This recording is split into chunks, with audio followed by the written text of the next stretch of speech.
आणि यानंतरची बातमी पालघरमधून आहे।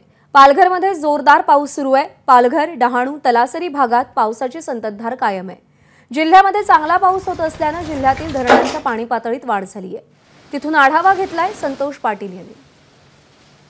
काल रात्रीपासून पालघर जिल्ह्यात पुन्हा पावसाने जी सुरुवात आहे ती केलेली आहे। आज ही पावसाची जी संततधार आहे ती कायम आहे। आज पालघर जिल्ह्याला ऑरेंज अलर्ट आहे।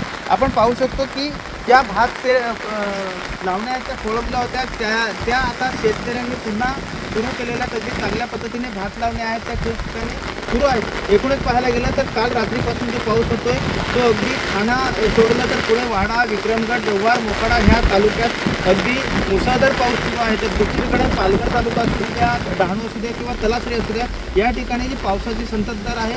मात्र आज हवामान खात्याने ऑरेंज अलर्ट दिला असला तरी पाऊस आहे तो आता जोर धरतोय आणि पावसाचा जो जोर आहे आता कायम आहे। त्यामुळे हा पाऊस जास्त वाढण्याची शक्यताही निर्माण झाली आहे। संतोष पाटील, एबीपी माझा, पालघर। एबीपी माझा, उघडा डोळे बघा नीट।